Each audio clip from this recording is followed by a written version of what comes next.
Hello and welcome back to English Today. This is DVD 13 and the first DVD of your upper intermediate level. And in this DVD, we'll begin with another 3 episodes of our story, That's Life, followed by our special TV programs, which include Everything But the Kitchen Sink, featuring our culinary experts. And then there will be a discussion about India and China. Do they represent a threat or an opportunity? Then, in the grammar section, we'll be studying more about the present perfect and the present perfect continuous tenses. And then we'll learn about the gerund and the infinitive. And we'll also study the first conditional. All right? So, I hope you enjoy yourselves.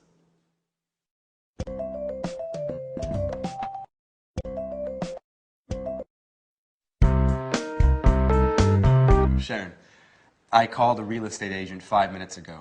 He deals with apartments in Japan. He said he'd send an email with some photos. That way we can choose which apartment we like the best. Don't rush me, Peter. You know I haven't decided. I know. We've talked about this a lot. But doesn't the idea of leaving appeal to you? I mean, just think of it. A new country, a new life together, new experiences. Now, I'm really enthusiastic about this opportunity. It's not every day you have a chance like this. Well, I've wanted to make changes in my life for a long time, but these changes seem so, well, so overwhelming. There, I said it. I've never been to Asia, and I'm frightened of going there to live. But I told you that Alice has been there. She went to Japan in 1995. She says it's a fascinating country. It's antique and modern at the same time. It's full of interesting traditions and new innovations. I know. I've read a number of books. Last night, I finished reading Japan in the 21st Century. I admit, I'm curious about it all. You see, just remember, you were afraid when we came to London, but you've adjusted well. We've been here 1.5 years, and you haven't once complained. I take that back. You complained once last week. Come on, Peter, stop joking around. You're right, I've made great friends. That's why I'm so hesitant to go. I know. I'm also sad at the idea of leaving everyone. But... Hey, Jack. How long have you been in here? A couple of minutes. Excuse me, I didn't mean to spy. But you were so involved in your discussion. So you've heard that she still hasn't decided, even if she's going to decide soon. In fact, we're just talking about which apartment to choose. Well, don't rush it, Peter. Decisions about major changes take time. So whose side are you on? I need to get going. I took my watch to be repaired 2 weeks ago, and I still haven't picked it up. Sooner or later, they're going to put it up for sale. Bye. Jack, I'm leaving her in your hands. Please try and convince her.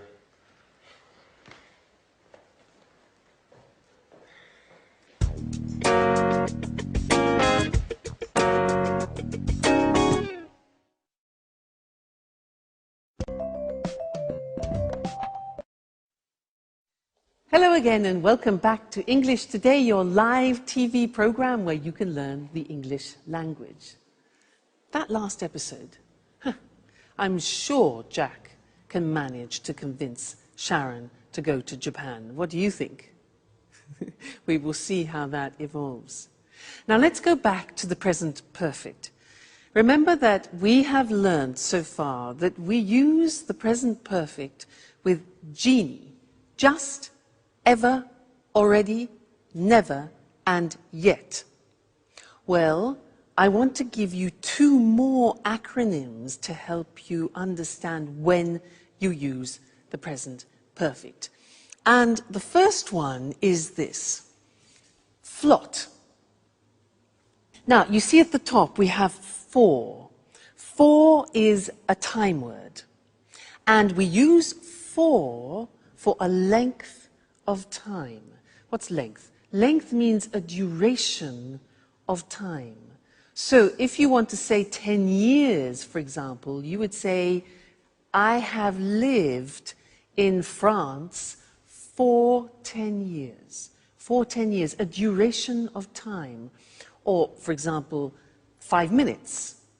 I have worked here for 5 minutes.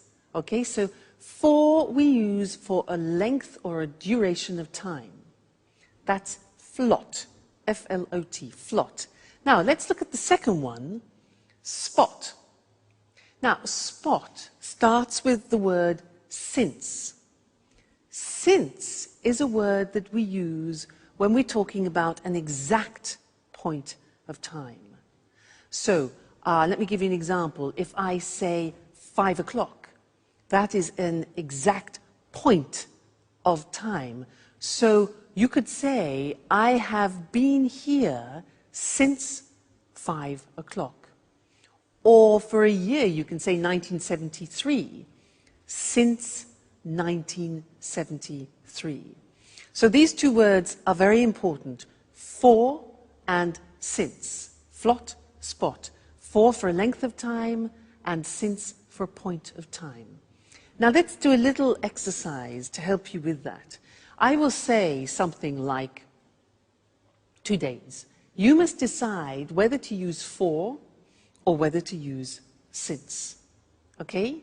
So, 2 days. Is it a length of time or a point in time? Length. So, for 2 days. I have been here for 2 days. Another example. Thursday. Thursday's a point of time, so since Thursday. Great. For a long time. A long time. Exactly, that is a duration, it's a length, so it's for. I gave you the answer. Another one, December. Good, it's a point, so since December, very good. This one, weeks. Very good, 4 weeks. Okay, fine. Let's think of another one. 2001. Okay, that's a point of time, so since 2001. Those are some examples. Let's go to the screen now, and I'll show them to you in a written form. That way you can memorize them and fix them, okay? So, flot and spot. There we have it. For a length of time, flot. So this is to express duration. The examples, I've lived here for 10 years. Then, he's known her for ages. Now, for ages means for a long time, okay? Then we had spot, which is since, and we use it for a point of time. The examples, she's worked there since the 7th of June. Point of time, that's a date. And they've been here since 1978, a year. Okay, so flot and spot. Now, the interesting thing is that when we ask questions about that, we use the word how long. For example, how long have you been here? And we use the present perfect. Look at the screen. We say, how long have you lived in Cambridge?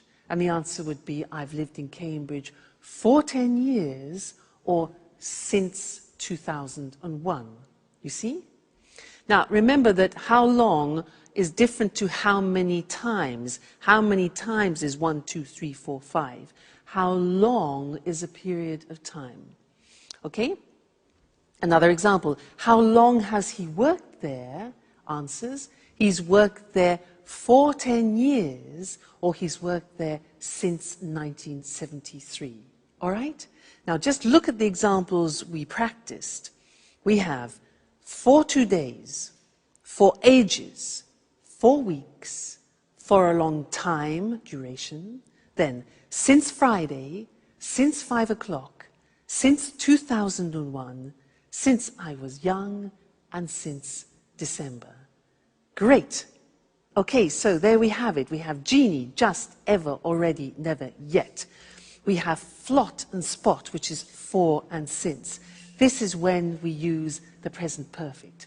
Great. Now, let's go back and see if Jack has managed to convince Sharon to go to Japan. Okay? Bye.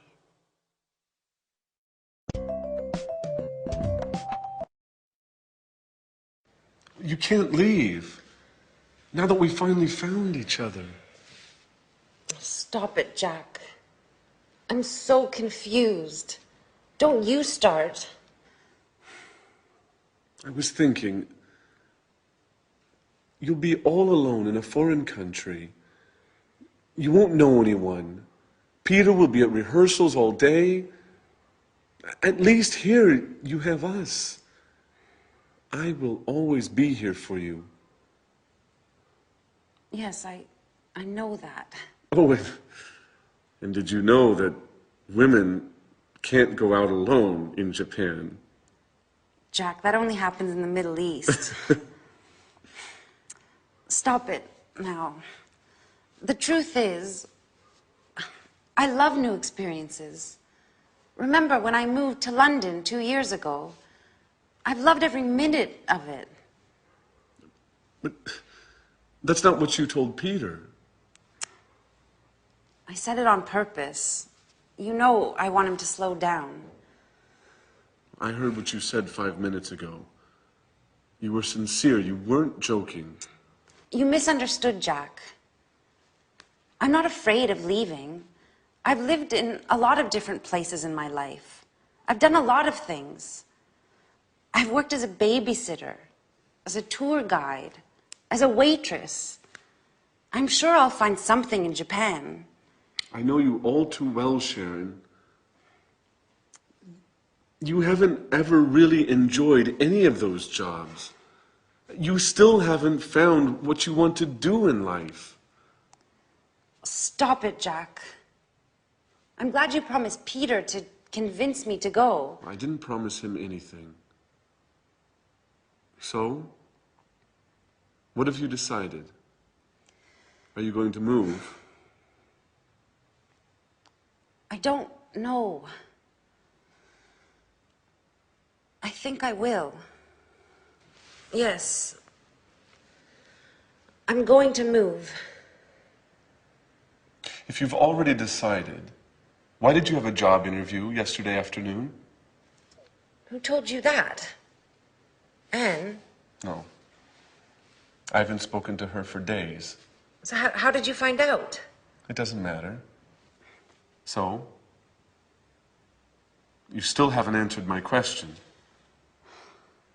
I don't have to answer to you, Jack. Okay. I see you're angry. It just proves that I'm right. Jack, sometimes you are so impossible.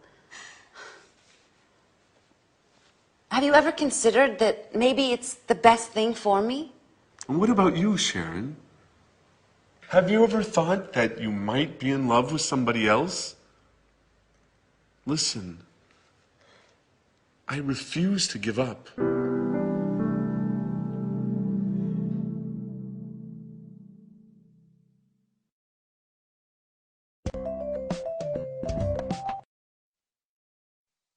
Love is difficult, isn't it? I know something about that. But so is the simple past and the present perfect. And in fact, this is an important lesson because one of the most difficult things in the English language is to decide when to use the simple past and when to use the present perfect. I hear a lot of people making mistakes about this. When do we say I went and when do we say I have gone? Well, remember, up until now, I've tried to help you with these acronyms, you remember? Oilway and Genie. And I really do think they'll help you. Now, do you remember, Oilway was for the simple past. We use the simple past with on, in, last, when, ago, and yesterday. Okay? And we use the present perfect with just, ever, already, never, and yet. Be careful, there are two A's. This is already, this is ago. Okay, so be careful there. So, when you are speaking English, you have to make these choices. What do I use? Simple past or present perfect? And it depends on what time reference or time word you are using in the sentence. That is the most important thing, okay? Which one of these acronyms? Let me give you an example. We'll take a simple verb like I go. Now, if you want to use already in the sentence, what do we use? Do we use present perfect or simple past? Already is part of genie, just, ever, already, never, yet. So you need the present perfect. And you say, I have already gone. Now, if you want to use last week, where is it? L, last, simple past. So you say, I went last week. Now, you try. I want to use just. Which one? Genie, just. So we say, I have just gone. Present perfect. Okay, next one. I want to use yet. Now be careful, there are two Y's. This one is yet, this one is yesterday. Be careful. So, yet is negative, do you remember? It's present perfect, and the yet is at the end of the sentence. So, I haven't gone yet. All right? That's more difficult. Yet, so that's an exception. Next one. When? When? Okay, simple past. For a question, very often, when did you go? Next one. Never. Right? I have never gone. Present perfect. Fabulous. 2 days ago. Now this is already and that is ago. So, I went 2 days ago. Great, you're getting the hang of it. On. Yes, so I went on Friday, for example. Yesterday. I went yesterday. And the last one, in. Yeah, good. I went in June or in September. Fantastic. So that's it. Okay? When you are deciding whether to use the simple past or present perfect, think of the time words. And let's look at that on the screen just to remind you once more, because this is difficult. So, oil way is for specified time. On, in, last, when, ago, yesterday. I saw him on Friday.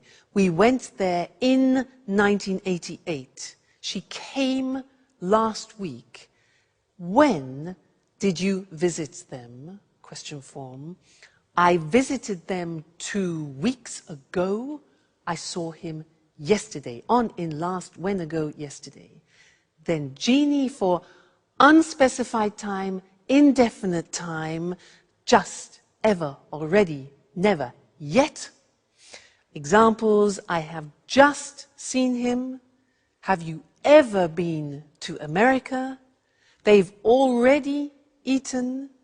He's never learnt. And have you met them yet?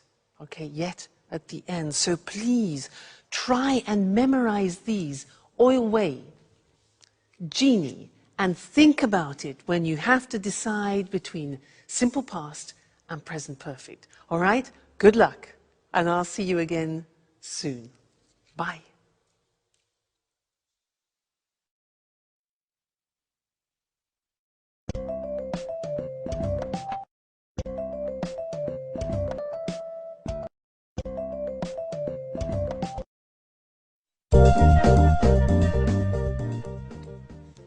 Okay. Sharon, you remembered to buy the beer, right? Of course I did. And you managed to bake the cake, right? Not yet. I'm going to bake it this afternoon. I still need to get some chocolate. Actually, Jack offered to get some for me. He promised to bring some before lunch. Sorry, but I can't help you with the cake. I have to take some tours to visit the Tate Gallery. Oh, don't worry about it. I'll have Jack to help me. He decided to stay home today to give me a hand. Just don't forget to tell Tom, David, Mary, and all the others. Don't worry, Peter said he'd take care of it. I'm sure he's already got in touch with everybody by phone. Great. Everything is going as planned. Oh, don't forget to buy the present. Don't worry. How about getting an astrology book? She'd love that. Absolutely. She loves reading those kinds of books.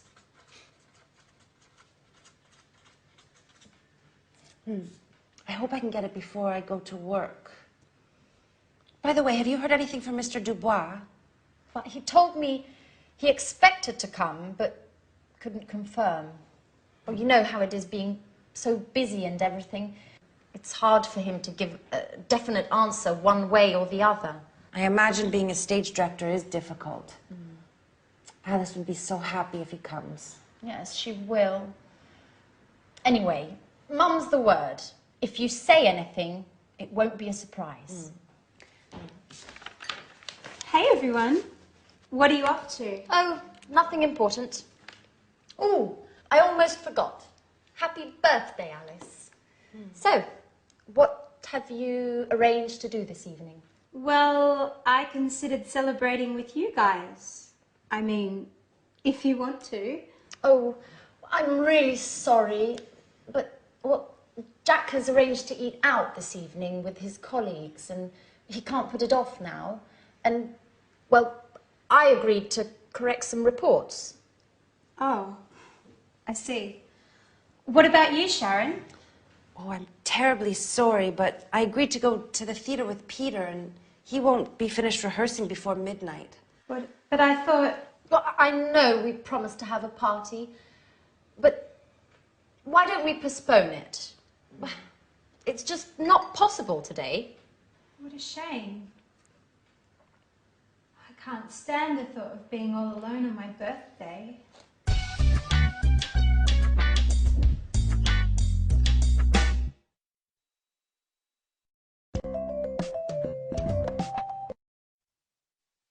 Hello again. She really believed them, didn't she? Great actors. Now, in this lesson, I want to do something new, and it's related to gerunds and infinitives. In that last episode, our friends used some quite complicated sentences, which I want to look at with you now. Anne said, Jack offered to get some cake. Do you notice that there are two verbs together there? Jack offered to get some cake. Now, offered here is followed by an infinitive. That's one example. The next example is, she said, he promised to bring some before lunchtime. He promised to bring some. Promised is followed by an infinitive, promised to bring. Then Anne says, she loves reading. Loves reading. Now, love is followed by a gerund. Then Sharon says, yes, I imagine being a stage director is difficult. I imagine being. Gerund. So here we have offer, which is followed by an infinitive, promise, followed by an infinitive, love, followed by a gerund, and imagine, followed by a gerund. And you're probably thinking, so how do I learn these? Well, you have to learn them by heart, as we say. Yeah, there's no other choice. So let's go to the board now, and I will show you how it works. And unfortunately, like the simple past irregular verbs. It's all a question of memory. So, as we said, when you have a main verb followed by another verb, sometimes it's in the infinitive, sometimes in the gerund. Let's look at some examples. You managed to bake a cake. The verb manage is followed by an infinitive. Jack offered to get some. He promised to bring some.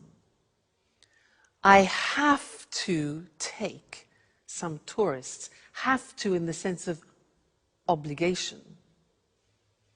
What have you arranged to do? Arranged plus infinitive. I agreed to correct some reports. So there you see manage, offer, promise, have, arrange and agree are followed by the infinitive with to. Let's move on to the other examples where verbs are followed by the gerund. She loves reading. So love followed by reading. Gerund. I imagine being a director is difficult. Imagine followed by gerund. I considered celebrating. Considered followed by gerund. Celebrating with you guys, and he won't finish rehearsing before midnight.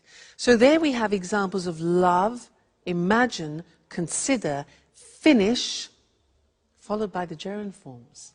So it's a bit complicated, and it's a question of familiarizing yourselves with the verbs that take gerund and the verbs which take infinitive. It comes with practice, don't worry.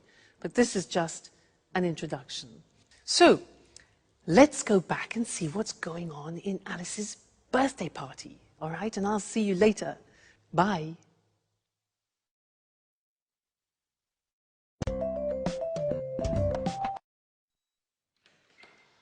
Hey, is anybody home? Oh. That's right, I forgot. Everyone's busy this evening. What a shame. I resent having to spend my birthday all alone. Hey, what's happening here? Surprise! Happy birthday to you. Happy birthday to you. Happy birthday, dear Alice. Happy birthday to you. Oh, I'm so happy. I didn't expect to find anybody here. I thought I had to spend my birthday all by myself. Oh, did you really think we would forget to celebrate your birthday? Well, yes. You played quite a trick on me. And you fell for it. Come on, everyone. A toast to Alice. Oh, wait.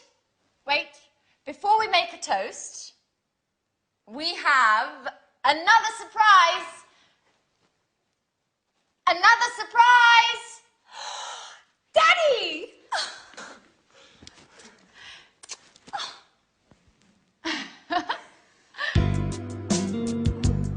This is such a great birthday.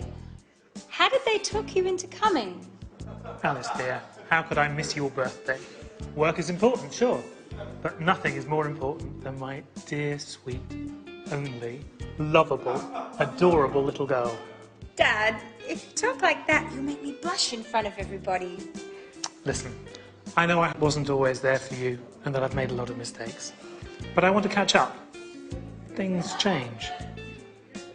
I've got a suggestion for you. Do you want to come and work with me? Really? With you? What would I do? You can write scenes for my films. You've always had artistic flair. I'll teach you the tricks of the trade. You'll learn how to write convincing scenes in no time at all. That way, we'll always be together, if you want.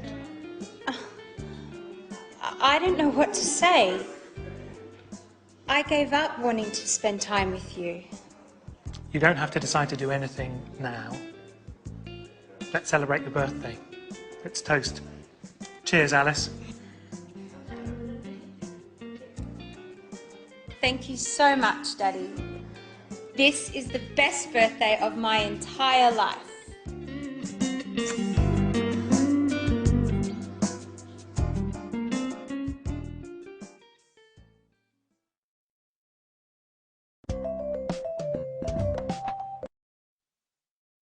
Happy birthday, Alice. Did you hear what her father said? He said, if you work with me, I'll teach you the tricks. Now that's an opportunity, not only for Alice, but also for us, because he used a grammatical form that I want to teach you now. If you work with me, I'll teach you the tricks. And that in English is a conditional form, the first conditional. If I work, if plus the simple present, I will teach, followed by the future will. So to illustrate this a little bit better, I want to talk to you about what is almost a religion in England, making tea. Now, every household in England has one of these, this. Do you know what this is called? It's for water, to heat, to boil water. In English, we call it a kettle. Every English household has a kettle. We have all sorts of different models as well. And I can assure you, if you buy a kettle, you will never regret it. Why? Look at this. It's very light, plastic, and it's very fast. So, if you fill this kettle to about here, it's 1.5 liters. And then, here's the plug, if you plug the kettle in, the water, 1.5 liters, will boil in 3 minutes. Incredible. So, 1.5 liters, if you boil 1.5 liters, then it will be ready in 3 minutes, okay? The other good thing is that if you want to carry the water to another place, look, take it off the element, and it's portable. Now, there's one thing to remember. Inside, sometimes it gets a bit dirty. You have a special liquid to clean it. Because if you don't clean it, then it'll change the taste, or it might change the taste of the tea. Okay, so that's important. So, a kettle. If you buy this, I can assure you, you will never regret it. Okay, now, I was using some conditional sentences there, and I want to go to the screen now to look at those more carefully. It was the first conditional, using if, all right? And this is used to describe real possibilities. So, look at this. If you work with me, this is Alice's father, I'll teach you all the tricks. So we have if, then the present tense, and then will and the infinitive, which is probably different to your own language, so be careful about that. The other example, if you use a kettle, you'll make tea faster. So present tense, future with will. If you use a kettle, you'll make tea faster. If you don't clean it, the tea won't taste good. You see the negatives there? If we don't, negative of the present, the tea won't, negative of will, taste good. Now, we can sometimes change the second part. Look at the next example. If her father offers her a job, she might accept it. Now, using might gives the idea of uncertainty, but that's fine to use in the first conditional. The other example, if he accepts the job, yeah? If he accepts the job, he might move, go to Japan. All right, so you can also use might. If you stay with me in English today, you will learn the English language. All right? Great. Well, I'll see you again in the next lesson. Bye.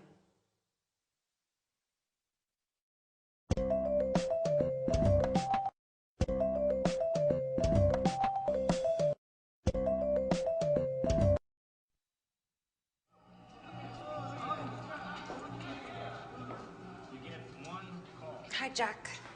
Is Anne home? No, she hasn't arrived yet. I've been waiting for her for over an hour. I think she's been shopping. What's the matter? You don't look too well. Nothing, really. Don't lie to me.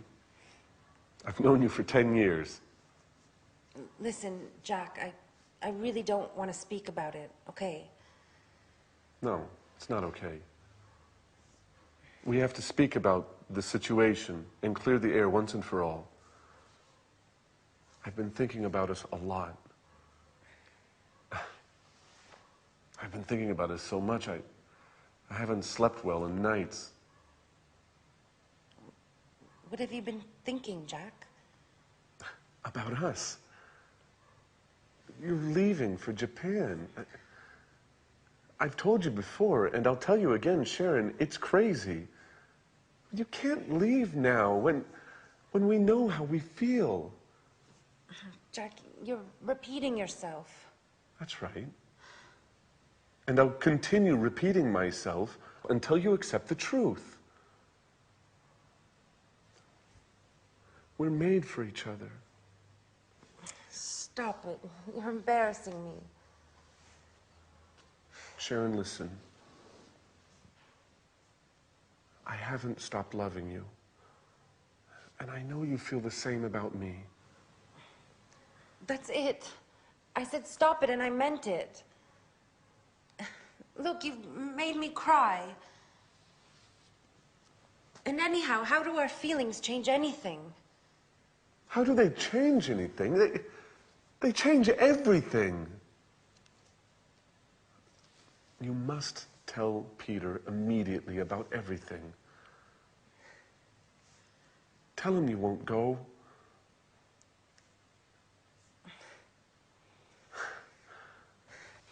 I'm so happy. I knew you felt the same way about me.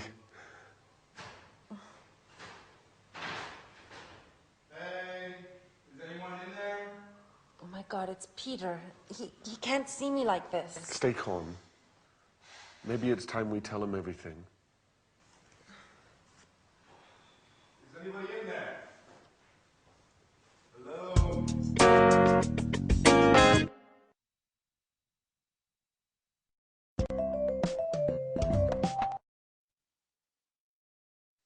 Hello, everyone, and welcome back to some more English today. It's the moment of truth for Sharon, isn't it? Now, in that episode, they used some very interesting language, and language which is a grammatical form very typical to English. It's a form you don't find in many other languages. Let me give you some examples.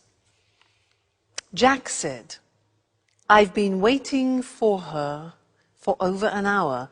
I've been waiting for her. She's been shopping. She's been shopping." And Jack also said, "I've been thinking a lot about us," remember? She said, "What have you been thinking, Jack?" Now that's the form that I want to look at with you now, because as I said, it's very unusual and particular to the English language. So, London Bridge, the Tower Bridge. Now that's a useful image because in fact, this grammatical form is about bridging two different forms. It's about bridging the present perfect has been or have been with the present continuous form, for example, I am working. Now, you put those together, mix them all up. Ding, bingo, you get the present perfect continuous. You see, the taxi joins the two together. That's great. I'll give you an example. I have been teaching for years. Now, what does that mean? It means that I started it in the past, this action, and I am still continuing it now. So I started in the past, have been, and I'm continuing now the continuous. I have been teaching English for years. Okay, let me give you another example. Yoga. I started yoga 5 years ago. I'm still doing yoga now. So I say, I have been doing yoga for many years. I have been doing yoga for many years. Okay, so that is this interesting mixture of present perfect and the present continuous. Okay? So, I think in order to understand it a little better, we should go to the screen so that you can see it in the written form.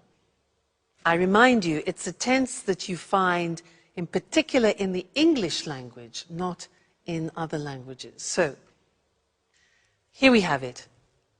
Sharon has been working as a tour guide for many months. So, an action starting in the past, continuing now.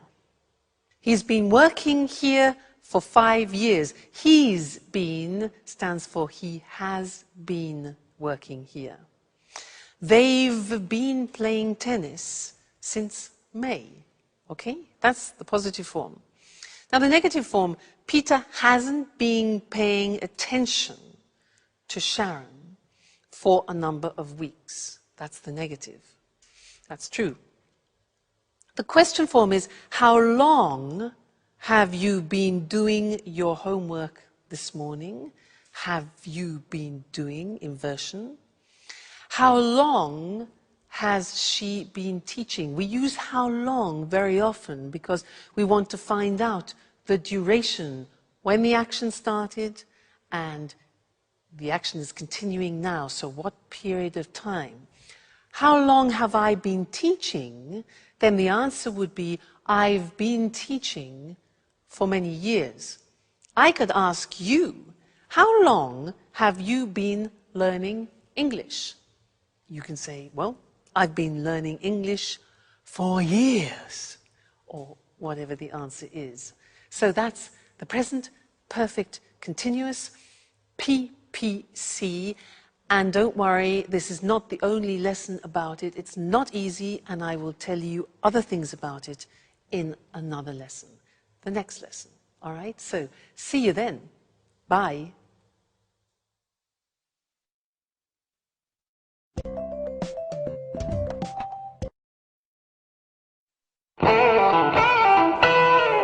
Jack? Sharon?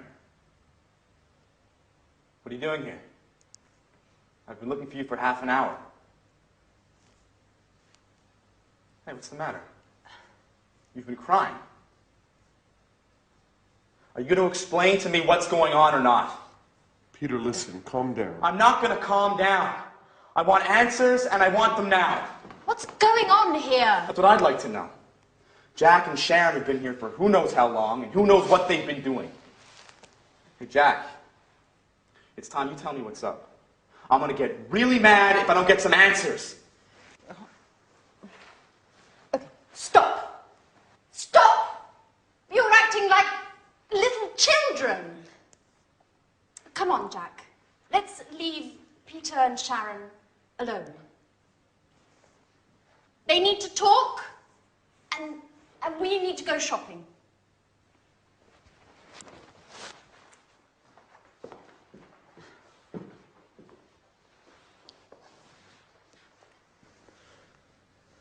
So, Sharon? What's going on? Peter, I have to tell you something I've never told you before. I've known Jack for a long time. We went to the same university together, and, well, we were once engaged. What? So that's why Jack came to live here. You've been seeing each other, haven't you, Sharon? No, Peter, I swear, it's true. We just happened to meet here. It happened by chance. By chance? That's a strange stroke of luck. Just enough to bring back some old passionate feelings?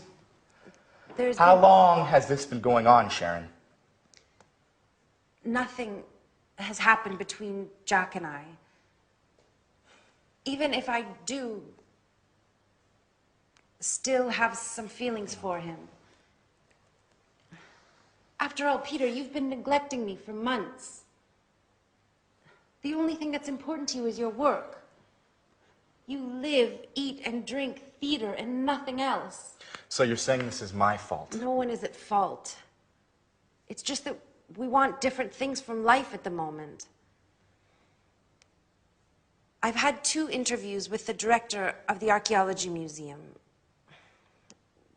They want to open an art exhibition, and they've offered me a job. Do you understand, Peter?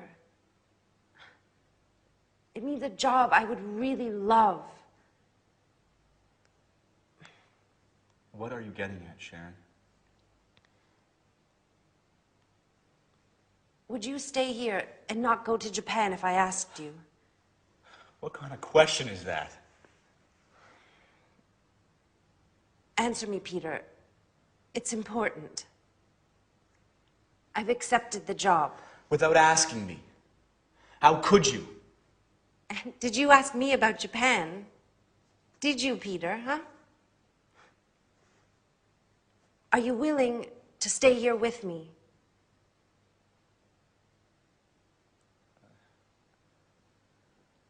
I can't, Sharon. This is my big chance. You see, Peter, I'm right. Nothing is more important to you than your success.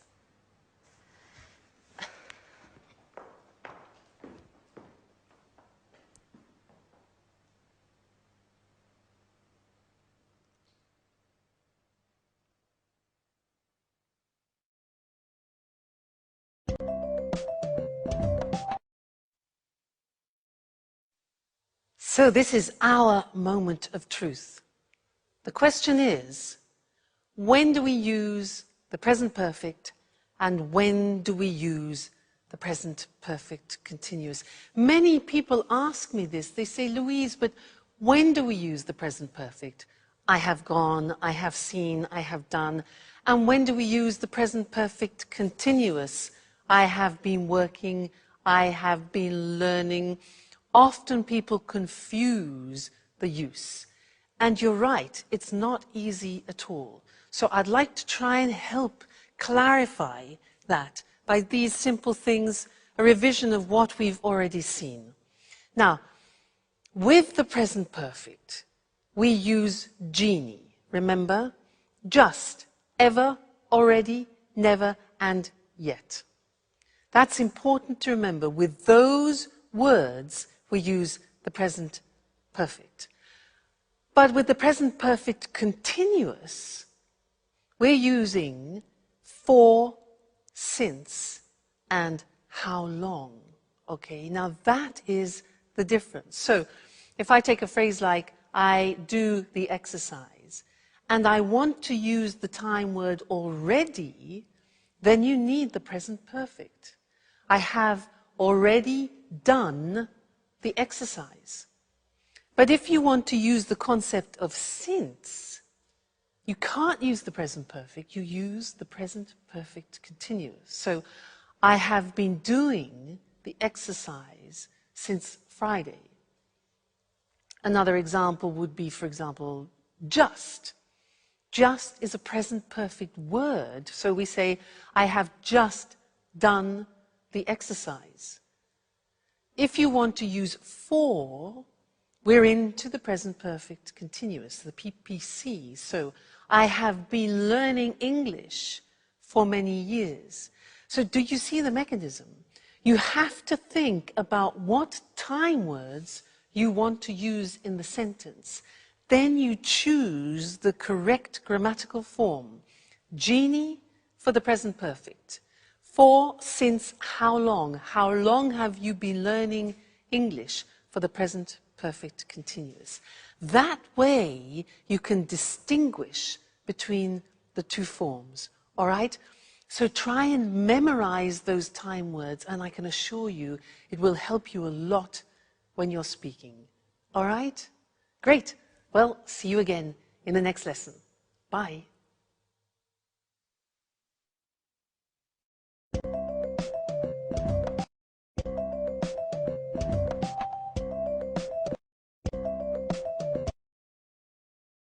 Welcome to Cooking Today. We're delighted to be back in Lisa French's home again. Lisa, we've had so many calls since our last program. I'm glad to hear it. Well, now let's see. Here, Sally from Manchester is getting married in June and has always dreamt of having a well-equipped modern kitchen just like the ones in the movies. How can we help her?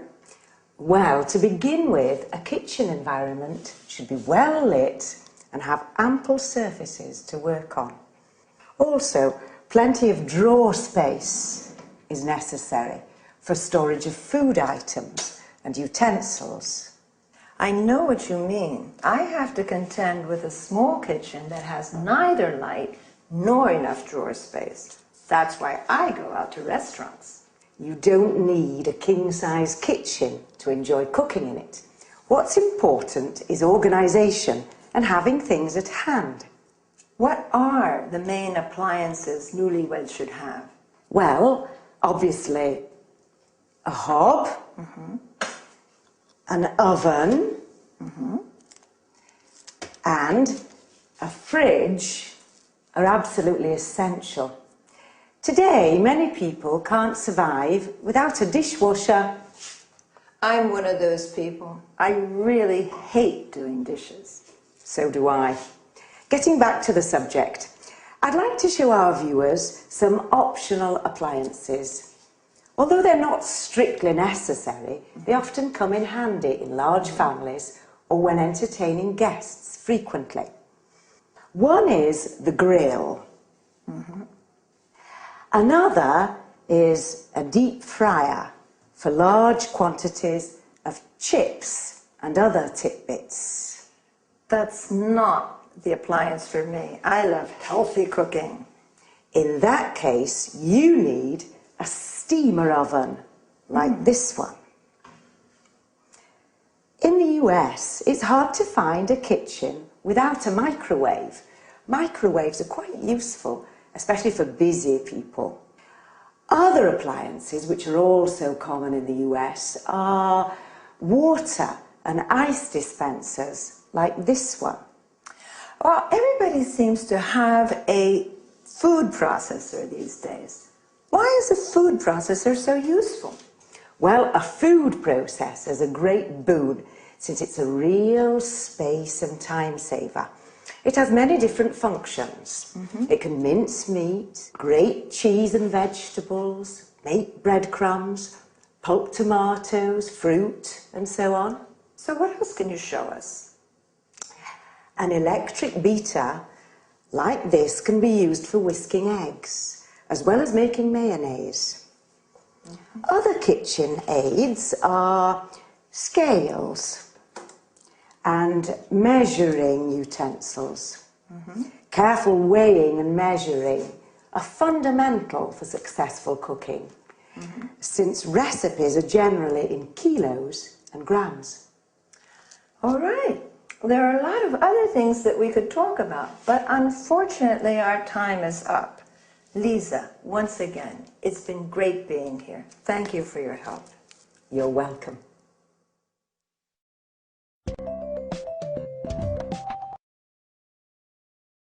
Well, let's analyze some of the vocabulary used by Lisa.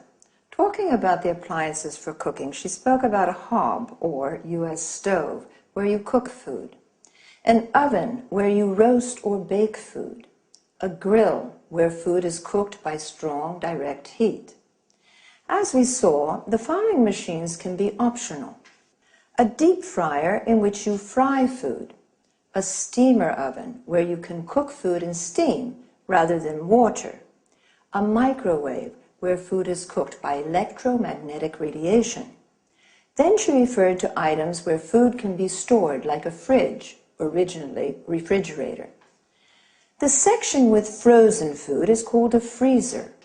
The section of the fridge which produces cold water and ice is called a water or ice dispenser. Lisa also said drawers are important. You need them to keep utensils, cutlery, and so on.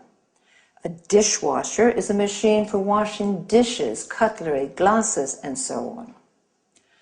Other small appliances are a food processor, a machine which can ground, mince, or chop food, an electric beater where you mix, whip, or whisk food, scales or measuring utensils used for measuring food, weight, or liquids. Then Lisa used some culinary terms, such as mince, that is chopping meat into very small pieces. Notice that mincemeat is a mixture of dried fruit. Cheese and carrots can be grated, that is, finely shredded. Or we can say pulp, which means crushing fruit into a soft paste. Pulp is also the soft inner part of fruit. Another useful verb is beat. That is mixing eggs, cream, butter, using a fork or a whisk. That's enough for today. See you again. Bye.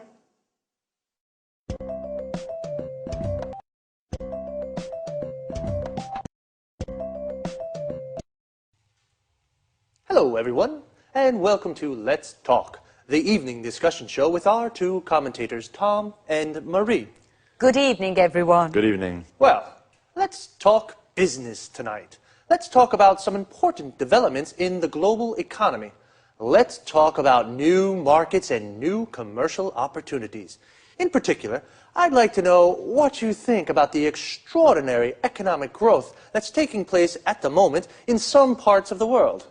Are you referring to China? Yes, and also to India. You know, for the last 5 years, the economies of these countries have been growing at almost double-digit rates. In 2005, the Chinese economy grew by 9.9%, the Indian economy by 8%. Compare this with an average of only 1.3% in Europe's Eurozone. How do you see these developments? Is this enormous economic growth an opportunity or a threat for European producers? Well, I'm rather concerned about it, and I believe that many European industrialists are concerned too. These two Asian giants with their enormous populations are threatening European manufacturing and jobs.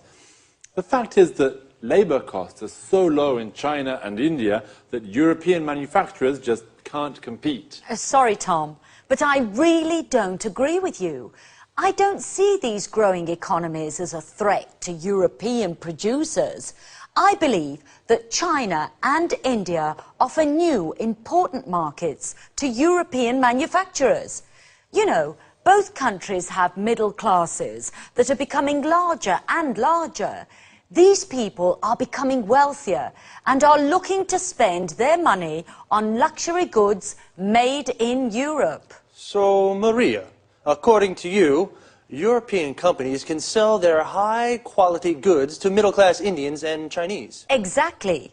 In this way, European exports to China and India are predicted to increase. Just a second, Marie. The reality of the situation is rather different. India and China are selling much more to Europe than Europe is selling to them. I accept that's true at the moment.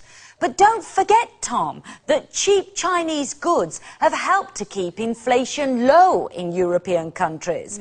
And this has helped keep interest rates low too.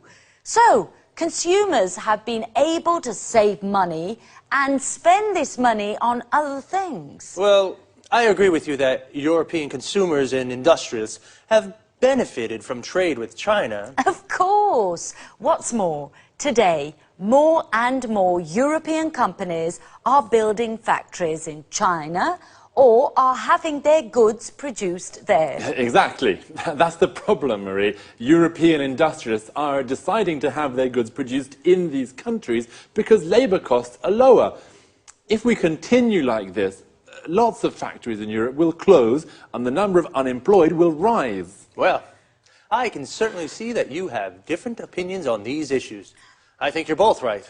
Like most things in life, economic growth in China and India has its good and bad points. It can either offer commercial opportunities to some European producers, but it can also pose a threat to other sectors of European manufacturing. Okay, let's say goodbye to Tom and Marie. Goodbye. Goodbye. Goodbye to everyone, and see you again for another appointment of Let's Talk. So, we've just spoken about developments in the global economy. The global economy is the economic system of the world.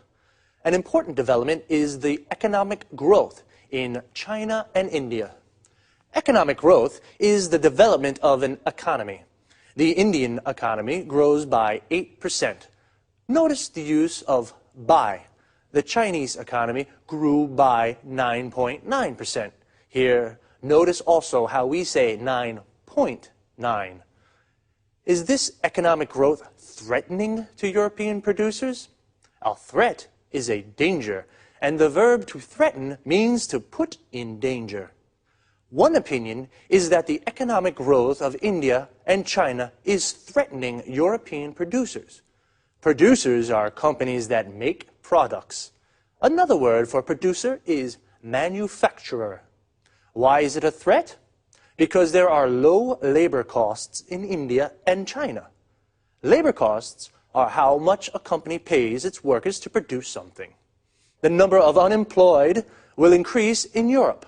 This is the number of people without a job. We say someone is unemployed when they don't have a job. Another opinion is that it isn't a threat. Actually, it's creating new commercial opportunities for European manufacturers. New commercial opportunities are new markets for products or the chance to sell more to existing markets. Just quickly, before we run out of time, there are a few useful expressions for discussions I'd like to look at. A polite way of asking someone's opinion is, I'd like to know what you think about. When you strongly disagree with someone, you can say, sorry, but I really don't agree with you, or just a second. But if, on the other hand, you agree, you can say, I accept that's true, or I agree with that. Well, that's all the time we have for this time. See you soon.